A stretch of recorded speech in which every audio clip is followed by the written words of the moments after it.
नमस्कार। तीन खबर सबकी नजर में आपका स्वागत है और आपके साथ मैं हूं नितेश गर्ग। आज हम जिन तीन खबरों की बात करेंगे उसमें पहली खबर पीएम मोदी के मिस्र दौरे को लेकर होगी। पीएम मोदी मिस्र यात्रा के दूसरे दिन की शुरुआत अल हकीम मस्जिद के दौरे के साथ करेंगे। जिस दूसरी खबर पर हमारी नजर रहेगी वो खबर है मध्य प्रदेश से, जहां घोड़ा डोंगरी से कांग्रेस के विधायक ब्रह्मा भलावी का सनसनीखेज दावा हुआ है। उन्होंने कहा है कि बीजेपी ने उन्हें 50 करोड़ और मंत्री पद ऑफर किया था। वही तीसरी खबर जिस पर हमारी नजर होगी वो खबर रहेगी छत्तीसगढ़ से। बिलासपुर में युवक कांग्रेस के शहर अध्यक्ष असलम मियां की गुंडागर्दी सामने आई है। मामले में बीजेपी प्रदेश अध्यक्ष अरुण साव ने कहा है कि हमारी सरकार आएगी तो गुंडों और जिहादियों के खिलाफ बुलडोजर चलाएगी। तो अब इन तीनों खबर पर हमारी नजर रहेगी। पहली खबर जिस पर हमारी नजर है, चलिए उसका रुख करते हैं। मिस्र में मोदी। जी हां, अफ्रीकी और अरबी देश दोनों, ये स्वेज नहर के पास ये देश है जो कि दोनों ही राज्यों में आधा आधा हिस्सा साझा करता है। वहां अमेरिका के सफल दौरे के बाद प्रधानमंत्री मोदी 2 दिवसीय राजकीय यात्रा पर पहुंचे हैं।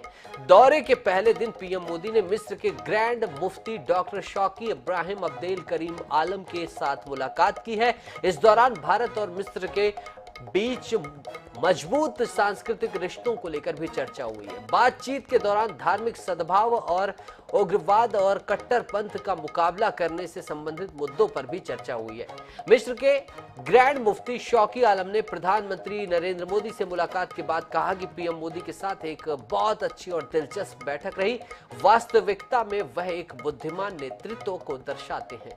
इसके अलावा पीएम मोदी आज 11वीं सदी की अल हकीम मस्जिद का दौरा करेंगे, जिसे दाऊदी बोहरा समुदाय की सहायता से दोबारा बनाया गया था। इस मस्जिद का जीर्णोद्धार बोहरा समुदाय द्वारा किया गया था और 1980 में यह एक नए रूप में लोगों के सामने आई। इस निर्माण कार्य की जिम्मेदारी दाऊदी बोहरा समुदाय के 52वें धर्मगुरु सैयदना मोहम्मद बुरहानुद्दीन ने ली थी। मोहम्मद बुरहानुद्दीन का संबंध भारत से था और सामाजिक क्षेत्र में योगदान के लिए भारत सरकार ने उन्हें मरणोपरांत पद्मश्री से सम्मानित भी किया था। इसके बाद पीएम मोदी प्रथम विश्व युद्ध में प्राण गंवाने वाले 3799 भारतीय सैनिकों को श्रद्धांजलि देने के लिए हेलियोपोलिस जंग कब्रिस्तान भी जाएंगे। इसके बाद पीएम मोदी राष्ट्रपति अब्दुल फतेह अल सीसी से भी मुलाकात करेंगे। विदेश मंत्रालय के बयान में कहा गया है कि भारत और मिस्र के बीच संबंध प्राचीन व्यापार और आर्थिक संबंधों के साथ साथ सांस्कृतिक और लोगों के बीच गहरे संबंधों पर आधारित है। आखिर क्या है प्रधानमंत्री जी के इस दौरे की अहमियत और क्या है, तमाम मुद्दों पर हम अब आगे एक्सपर्ट से राय लेंगे। और ज्यादा जानकारी के साथ हमारे साथ संजीव श्रीवास्तव जुड़ गए हैं। आप विदेश मामलों के जानकार हैं सर, आपका बहुत बहुत स्वागत है IAN24 में। थैंक यू, धन्यवाद। सर, आप कैसे देखते हैं प्रधानमंत्री नरेंद्र मोदी जी के इस दौरे को? मिस्र का 29 साल बाद 1997 अटल बिहारी जी के बाद प्रधानमंत्री नरेंद्र मोदी पहुंचे हैं, अब इसे आप कैसे देखते हैं? जी देखिए, ये एक लंबे अंतराल के बाद भारत के प्रधानमंत्री श्री नरेंद्र मोदी का मिस्र का ये जो दौरा है, निसंदेह इसका बेहद महत्व है, चाहे वो आर्थिक महत्व हो, चाहे वो रणनीतिक महत्व हो। और इस दौरे में प्राइम मिनिस्टर श्री नरेंद्र मोदी और मिस्र के जो राष्ट्रपति अल सीसी से जो बातचीत होगी, जो डेलीगेशन लेवल का जो इंटरेक्शन होगा, उसमें ये बात भी स्पष्ट रूप से दिखती है कि भारत और मिस्र के जो संबंध हैं और ये जो रणनीतिक साझेदारी, स्ट्रेटेजिक पार्टनरशिप है, वो और अधिक प्रगाढ़ होगी।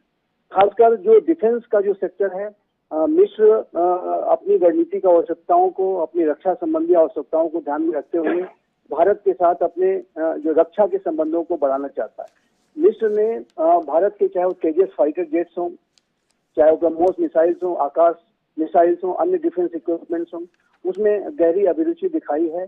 और मिस्र इस बात को अच्छी तरह से जानता है कि वर्तमान विश्व में जिस तरीके से रणनीतिक अनिश्चितता बढ़ रही है, एक कोरोना की पैंडेमिक के बाद और यूक्रेन के संकट के बाद जो अनेक अनिश्चितताएं बढ़ी हैं, उसको ध्यान में रखते हुए मिस्र अपने अनेक जो है सुरक्षा संबंधी चिंताओं से भी डील कर रहा है। तो ये भारत और मिस्र के बीच में जो रक्षा के संबंध अगर बढ़ते हैं तो जाहिर है कि इससे मिस्र को तो लाभ होगा ही, और भारत का जो डिफेंस ट्रेड है वो भी बढ़ेगा।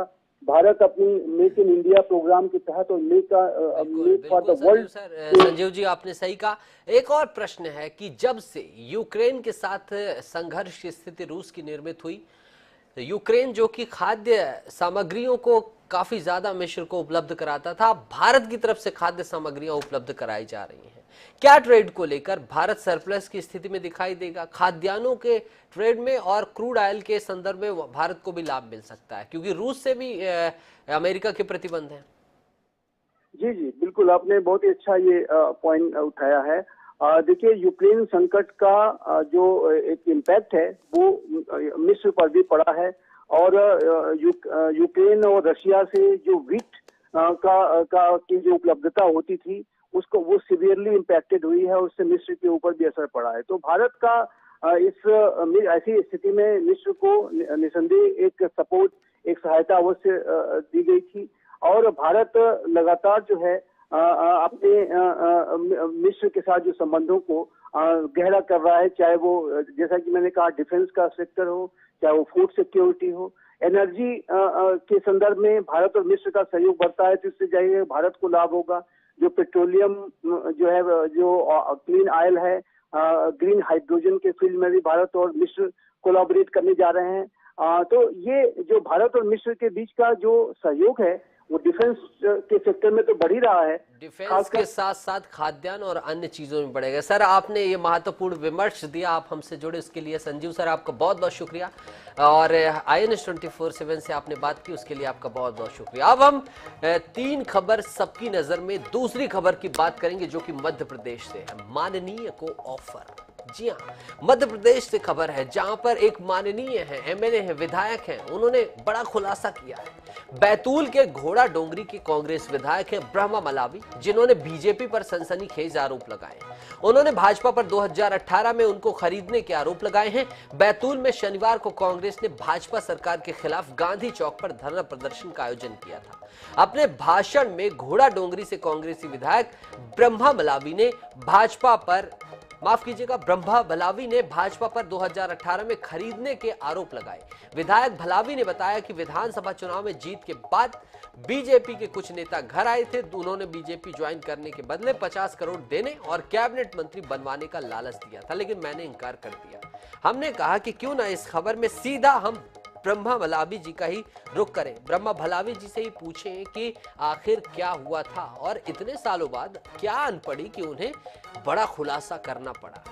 इसके साथ ही हम भारतीय जनता पार्टी का पक्ष जानेंगे कि आपके ऊपर इतना बड़ा संगीन आरोप लगा है, आप क्या कहना चाहेंगे। विमर्श होगा, और इस खबर 3 खबर सबकी नजर में एक सार्थक पहल में हम जाएंगे कि आखिर प्रदेश में वाकई क्या हुआ था और इस बारे में जनता क्या सोचती है।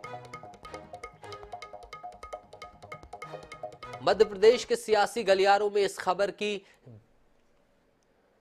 18 दिसंबर 2018 को काउंटिंग हुआ था। रिजल्ट आने के बाद 31 दिसंबर 2018 में ये मेरे घर पे पहुंचे थे। जनता पार्टी में ज्वाइन कर लो और आपको हम 50 करोड़ रुपए देंगे, कैबिनेट मंत्री भी बनाएंगे और फ्लैट खरीद के देंगे इंदौर भोपाल।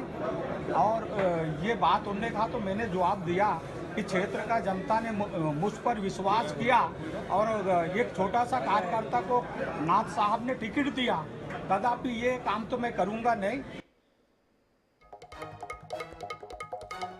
फ्लैट, कैश, मंत्री पद, तमाम तरह के ऑफर देने का आरोप लगाया है कांग्रेस से विधायक ब्रह्मा भलावी ने सनसनीखेज ये दावा किया है भाजपा पर खरीद फरोख्त करने का। चुनावों के बाद जैसा कि पता है बहुमत के लिए 114 का आंकड़ा चाहिए था, मध्य प्रदेश में 115 सीटों का, और 100 बहुमत जुटाने में दोनों ही पार्टियां नाकाम रही थी। और ऐसी स्थिति में 116 सीटें ना आने पर इन्होंने आरोप लगाया है कि भारतीय जनता पार्टी की सीटें कम थी और कांग्रेस की सीटें ज्यादा थी। भारतीय जनता पार्टी ने तोड़कर भारतीय जनता पार्टी में सम्मिलित करना चाहती थी। इस पर क्या है सच्चाई, क्या है फसाना, हम जानेंगे। लेकिन ये ऐसी खबर है जिसकी चर्चा पूरे मध्य प्रदेश के सियासी महकमे में है। पूरा सियासी महकमा इसी बात की चर्चा कर रहा है कि आखिर ऑफर देने वाले कौन थे, कौन था वो जिसने इन्हें 50 करोड़ रुपए का ऑफर दिया था विधायकी छोड़कर या कि भारतीय जनता पार्टी में सम्मिलित हो जाने का, भारतीय जनता पार्टी का समर्थन देने के लिए? तमाम तरह के प्रश्न हैं और इस पर जानकारी के लिए हम भारतीय जनता पार्टी और कांग्रेस दोनों के प्रतिनिधियों से जुड़ेंगे और बातचीत करेंगे।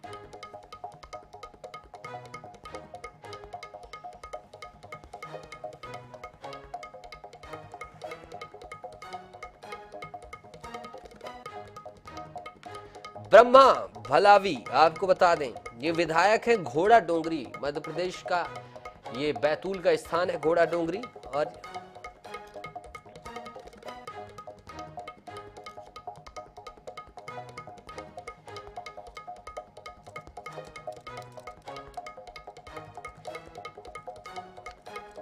और हमारे साथ इस मामले पर ज्यादा बातचीत के लिए के मिश्रा जी जुड़ गए हैं। आप कांग्रेस के वरिष्ठ नेता हैं, सम्मानित नेता मध्य प्रदेश से। सर आपका बहुत बहुत स्वागत है NS24/7 में। Thank you.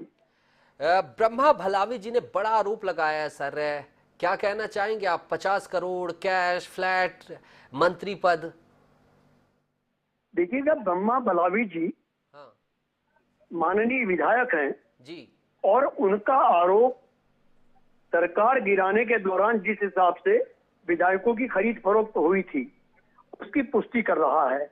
और हमारे नेता डॉक्टर गोविंद सिंह जी के पास तो वो प्रमाण भी हैं कि उन्हें मौजूदा 3 मंत्रियों ने कहा है कि जितने पैसे की बात हुई थी वो बात हुई नहीं, 18 करोड़ हमें मिला है।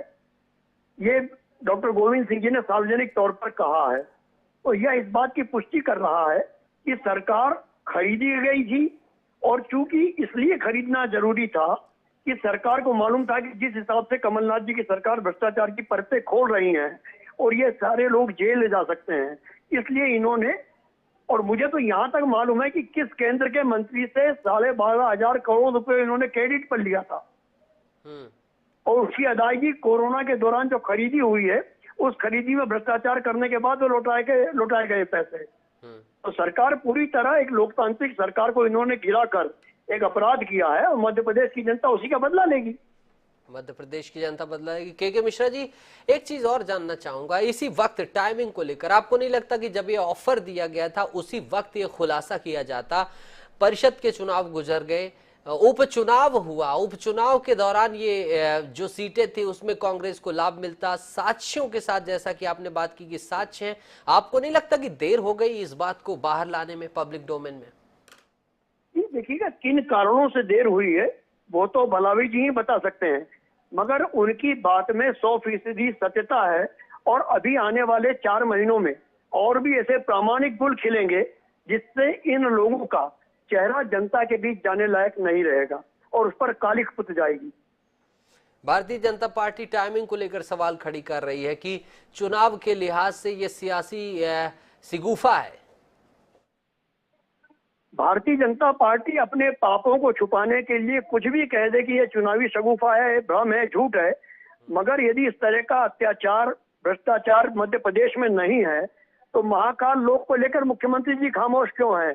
दिन भर बोलते रहते हैं। सतपुड़ा में भ्रष्टाचार की फाइलों को लेकर लगाई गई आग पर भारतीय जनता पार्टी के किसी व्यक्ति की भी जुबान फिसली तक नहीं है, उस पर खामोश क्यों है? यानी ये प्रमाण है कि इन भ्रष्टाचारों में इनकी संलिप्तता है। भ्रष्टाचारों में संलिप्तता है। के मिश्रा जी, एक चीज और जानना चाहूंगा, पार्टी ने लंबे समय, आपकी पार्टी विमर्श कर रही है, चुनावी दौर है, बैठकें चल रही हैं, मीडिया प्रभारी आप भी हैं, मीडिया सेल भी एक्टिव है, और कितने लोगों को संपर्क किया गया था, कुछ इस संदर्भ में भी जानकारी? देखिएगा, एक साधारण कार्यकर्ता के रूप में जहां तक मुझे जानकारी है, इन लोगों ने करीब 50 लोगों से, 28 लोगों के अतिरिक्त टोटल इनकी संख्या 50 थी, उन लोगों से संपर्क किया है। और जो वैचारिक धरातल पर कांग्रेस के लिए समर्पित हैं वो लोग नहीं बिके हैं, और जिन्हें बिकना था, जो व्यापारी करने आए थे, वो लोग बिक गए हैं। और उन बिके हुए लोगों में भी कई लोग अभी कांग्रेस के संपर्क में हैं, उन्हें ले लें, मगर हम लोग लेंगे नहीं, क्योंकि हमारे नेता राहुल गांधी जी खुद प्रेस कॉन्फ्रेंस में, जिसमें मैं भी मौजूद था, मध्य प्रदेश की जब यात्रा पर थे, तो उन्होंने कहा था कि यदि कोई गलती से छोड़कर चला गया है तो उसके मामले में हम विचार कर सकते हैं, मगर जो बिका है उसको कांग्रेस में नहीं लेंगे। तो इन बिकाऊओं का जो माल है हमारे शोरूम में नहीं आएगा। कहीं ये बड़ा सनसनीखेज खुलासा किया है के मिश्रा जी। और एक चीज जानना चाहूंगा के मिश्रा जी कि ब्रह्मा भलावी ने कहा है कि 50 करोड़ रुपए फ्लैट, तो इस संदर्भ में भी कोई जानकारी कि ये सब कैसे होने वाला था, कैश में मुहैया कराया जाने वाला था, कौन वो लोग हैं जो ये ऑफर लेकर आए थे, कुछ इस संदर्भ में भी खुलासा करिए ना सर खुलकर, ताकि पता चल पाए जनता को कि क्या कुछ खेल हुआ था। मुझे आपकी कृपा से सिर्फ भगवान और गरीब की बद्दुआ से डर लगता है, और इस सरकार से तो 1% भी नहीं। जब ये लोग बेंगलोर की होटलों में थे तब 5-5 करोड़ रुपए इनके घरों में हवाला से गया था, और यहाँ तक हमारे पास जानकारी है कि पुलिस की गाड़ियों में और एम्बुलेंस पर वो पैसा इनके परिवारों से पहुंचाया गया था। मैं बहुत गंभीरता से और शिद्दत से कह रहा हूँ, और मुझे कोई खौफ नहीं है, 10 शिवराज सिंह जी में मेरा कुछ भी नहीं कर सकते हैं। बिल्कुल, बड़ा आरोप लगाया है आपने। के मिश्रा साहब बहुत बेबाकी से बात कर रहे हैं। बीजेपी से राजपाल सिंह सिसोदिया जी जुड़े हैं, आप भारतीय जनता पार्टी के प्रवक्ता हैं। सर आपका बहुत बहुत स्वागत है INS24/7 में। के मिश्रा जी वरिष्ठ नेता कांग्रेस से जुड़े हैं।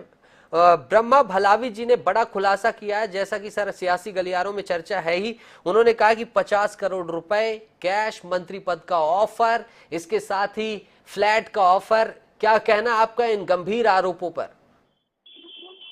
झूठ की दुकान है पूरी तरह से। के मिश्रा जी अभी कह रहे थे कि 5-5 करोड़ रुपए पुलिस की गाड़ी में गया, तो भैया कमलनाथ जी तो मुख्यमंत्री थे उस दिन, जिस दिन बेंगलोर में हमारे आपके जो सिंधिया जी वाले विधायक थे बेंगलोर में, उस दिन मुख्यमंत्री कौन थे, मंत्री कौन थे, और उस दिन पुलिस में पैसे लेके गए। क्या मतलब कुछ भी बिना सिर पैर की बातें बोलने का काम ये कांग्रेस के लोग करते हैं, और आप लोग उस पर डिस्कशन रखते थे।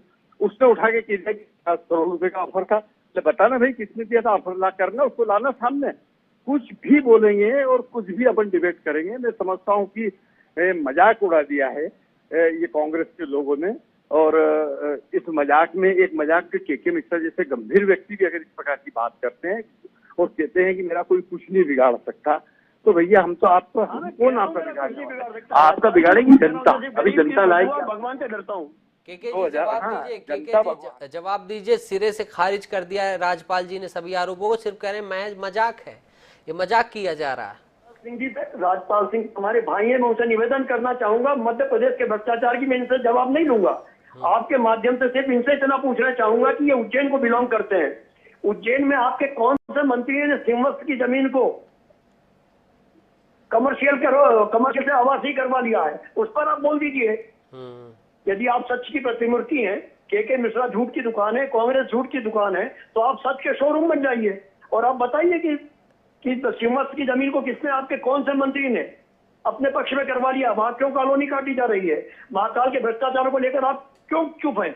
आप तो उज्जैन में रहते हैं ना, उस पाप से आप भी नहीं बच सकते राजपाल जी।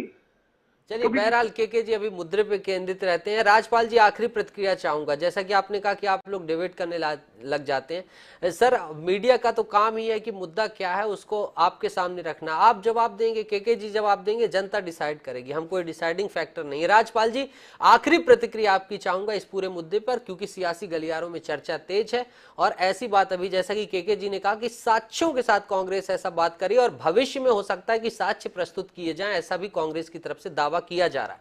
आखिरी प्रतिक्रिया। निश्चित तौर पर हम भी उन साक्ष्य का इंतजार कर रहे हैं। वास्तविक में क्या होता है कि ये कांग्रेस के लोग जब विपक्ष में होते हैं तब तो आरोप लगाते हैं। अब 2018 में इनका मुख्य आरोप था कि सियासत में महाघोटाला हुआ, सरकार में आ गए ऐसा बोल के, झूठ बोल के। उसके बाद में जब इनके मंत्री जयवर्धन सिंह, सज्जन वर्मा और बाला बच्चन जी ने मिलकर संयुक्त रूप से जांच करने के बाद में प्रतिवेदन विधानसभा में प्रस्तुत करा, तो उन्होंने कहा कि सियासत में कोई घोटाला नहीं हुआ। इसी प्रकार से आज के मिश्रा जी कह रहे हैं कि सिंहस्थ की भूमि में जो है मास्टर प्लान में जो है सिंहस्थ की भूमि बाहर हो गई, जबकि वास्तविक में कि वो सिंहस्थ की भूमि है ही नहीं जो बाहर है। एक बार मास्टर प्लान तो देख ले, क्या के मिश्रा जी ने मास्टर प्लान देखा है? बिना देखे आरोप लगाना, वो जो भूमि है उसमें बिल्कुल। राजपाल जी, सिसोदिया जी, के मिश्रा जी, आप लोगों ने जनता के सामने अपनी राय रखी, अपना कंसर्न रखा, रेस किया, उसके लिए आपका बहुत बहुत शुक्रिया। INS24/7 से बात करने के लिए, अपने पक्ष को रखने के लिए। तो इस मुद्दे को लेकर भी